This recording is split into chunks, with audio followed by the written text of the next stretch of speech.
A jumping spider does not wander into your home by accident. She followed a food trail, the mosquitoes breeding near your window, the fruit flies above your drain, the house flies near your back door. She found your pest problem before you did. Entry reason. Jumping spiders do not enter homes randomly. They follow prey density. A jumping spider appearing on your interior wall in June is tracking the same insect population that has been building inside your home since April. Fruit flies emerging from a forgotten drain. Fungus gnats rising from overwatered houseplants. Mosquitoes entering through a gap in a window screen. The spider detected that prey concentration from outside and followed it in. She is not a pest that found your home. She is a predator that found your pest problem. Visual intelligence. Jumping spiders have 8 eyes arranged in 4 pairs across their head. The 2 large forward-facing eyes function like telescopic lenses with a magnification range that gives them the sharpest color vision of any arachnid species on Earth. Those 2 eyes see in full color, including ultraviolet wavelengths, invisible to humans. The 6 secondary eyes provide nearly complete 360-degree peripheral vision with no blind spots. A 2019 study published in Current Biology confirmed that jumping spiders use their large forward eyes to recognize and individually distinguish human faces. They track the same face across multiple encounters. The spider on your wall knows what you look like. Hunting map. Jumping spiders do not hunt by waiting for prey to walk past. They plan.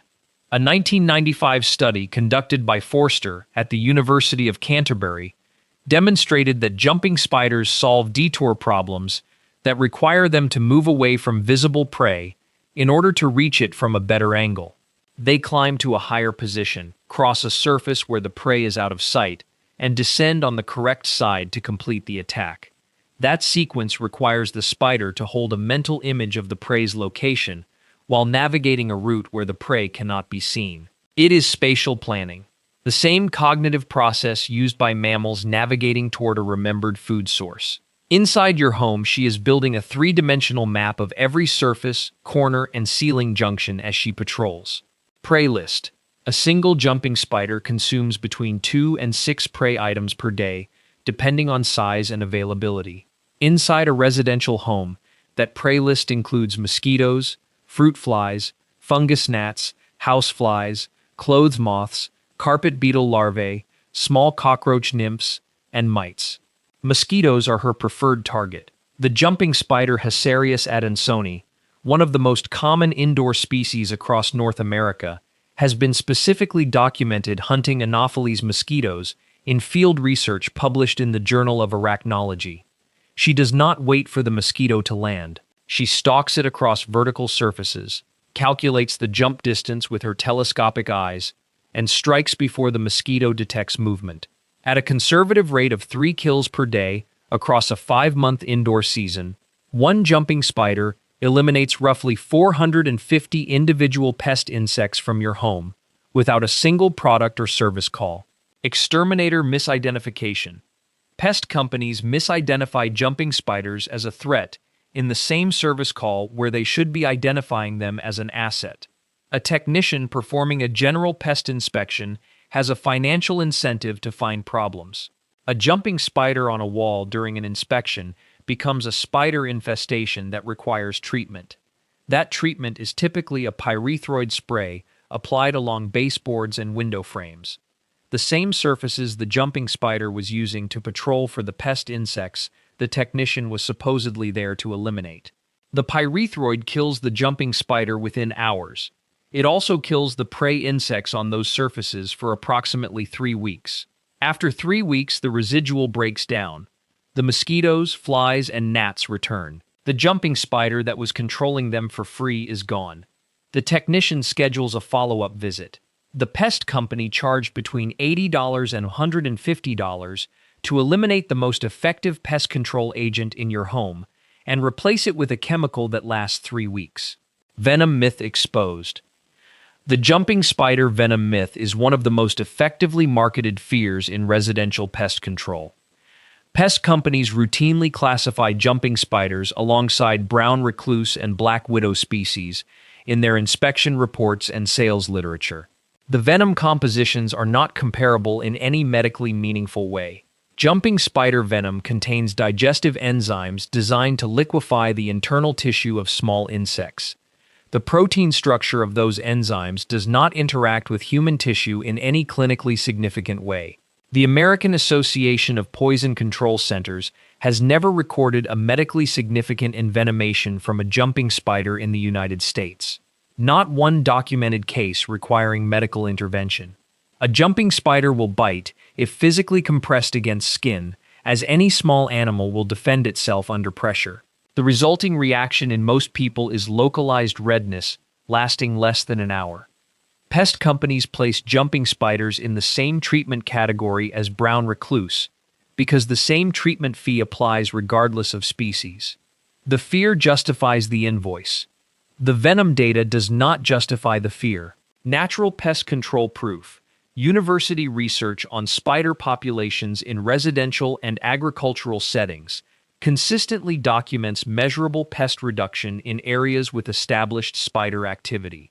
A study published in the journal Biological Control examined arthropod pest populations in residential gardens with and without active spider populations. Gardens with established spider activity showed significantly lower populations of aphids, fungus gnats, and small flying insects across the entire growing season. The reduction was not marginal. Spider-present plots showed pest populations between 40 and 60% lower than control plots without spiders across the full study period. Indoor research is more limited but consistent. Entomologists at the University of Basel published findings in 2017 documenting that common household spider species collectively consume between 400 million and 800 million tons of prey annually worldwide. The residential fraction of that consumption represents a continuous free pest suppression service operating in every home where spiders are present and not chemically eliminated. The jumping spider is the most active daytime hunter in that system. Most spider species hunt nocturnally. The jumping spider hunts during daylight hours when pest insects are most active, filling the daytime suppression gap that nocturnal species leave completely unaddressed. What makes the jumping spider specifically valuable, beyond general spider populations, is her hunting method. Web-building spiders are passive. They construct a trap and wait. The jumping spider actively pursues prey across walls, ceilings, and window frames during peak pest activity hours. She covers more surface area, targets more species, and eliminates more individual insects per day than any web-building species of comparable size. A house with both web-building and jumping spider populations has layered pest suppression operating across every hour of the day. The web catches nocturnal insects overnight. The jumping spider hunts the same surfaces in daylight. That continuous coverage is what no spray residual on the market replicates across a full season. Keep or remove decision. The decision to keep or remove a jumping spider from your home comes down to one question. Is she in a location where her presence creates a genuine problem for the people living there? A jumping spider on a kitchen wall, a living room ceiling, or a basement window is actively hunting the pest population in that zone. Removing her from those locations eliminates free pest suppression from the highest activity areas in your home. A jumping spider in a child's bedroom where her presence causes genuine distress is a different situation. Removal is reasonable. The method matters. Pyrethroid spray is not removal. It is elimination of a beneficial predator, followed by 3 weeks of chemical residual that prevents any replacement spider from establishing in the same zone. The correct removal method takes under 30 seconds. Place a clear glass or plastic cup over the spider on the wall. Slide a stiff piece of paper underneath the cup opening. The spider steps onto the paper. Carry the cup and paper together to any exterior location at least 10 feet from the house. Set her down near vegetation. She will establish a new hunting territory within hours. No chemical, no death, no loss of pest suppression from your property. She moves from your interior wall to your exterior garden, where she continues hunting the same pest species that were entering your home in the first place. Understanding her behavior during relocation makes the process easier. Jumping spiders are visually oriented and will watch your hand approach the cup with their large forward eyes. Move slowly and steadily. A fast movement triggers her defensive jump response, and she relocates herself before you can complete the capture. Slow, deliberate movement keeps her stationary long enough to complete the cup placement. Once covered, she settles quickly because the enclosed space reduces visual stimulation. The paper slide takes 2 seconds. The entire process from cup placement to outdoor release is genuinely under 30 seconds once you have done it once. Children can learn this method. It requires no equipment beyond a cup and a piece of mail. Annual value calculation. Here is what one jumping spider is actually worth to your home over a full active season. At a conservative kill rate of 3 insects per day across 150 active days indoors, one spider eliminates 450 pest insects from your living space. Break that down by species, and the financial value becomes specific. Mosquitoes represent the highest value target. A single mosquito control service visit from Mosquito Joe costs between $80 and $100 and reduces mosquito activity for approximately 21 days. One jumping spider hunting mosquitoes continuously for 5 months provides the equivalent of 7 service visit cycles of active mosquito suppression. That is between $560 and $700 worth of mosquito control from one spider that costs nothing to feed, nothing to maintain, and nothing to replace. Fruit fly and fungus gnat suppression adds additional value. A professional drain fly or fungus gnat treatment runs between $80 and $150 per visit. A jumping spider hunting those species continuously through spring and summer addresses the same population the $150 visit targets for a single afternoon. The pest control industry generated $26 billion in 2024, selling products and services that eliminate the natural pest suppression system already operating inside your home for free.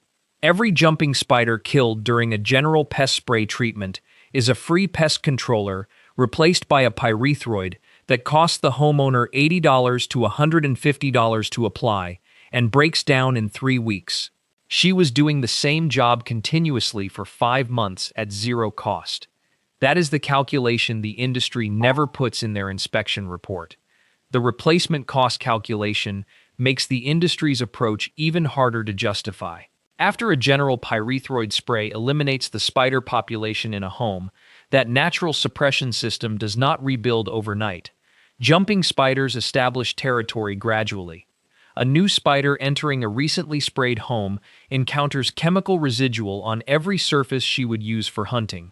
She avoids those surfaces or dies on contact. The natural pest control system that took an entire season to establish rebuilds over months, not days. The pyrethroid that killed it lasts 3 weeks. The gap between chemical breakdown and natural system recovery is the window where pest populations surge. That surge is what generates the follow-up service call. The industry knows exactly how long that gap lasts. The follow-up visit is scheduled before the technician leaves your driveway. That is the complete picture. A predator that entered your home following your pest problem, built a 3-dimensional map of your interior, recognized your face within days of arrival, and has been hunting the insects that bite you and contaminate your food every single day since, for free. Drop a comment and tell me where you spotted your last jumping spider and what you did with it. I read every one, and the answers split almost exactly down the middle between people who caught and released and people who reached for a shoe. If you know somebody who just had a general pest spray done and wonders why the flies came back 3 weeks later, send them this video. The answer is on their wall.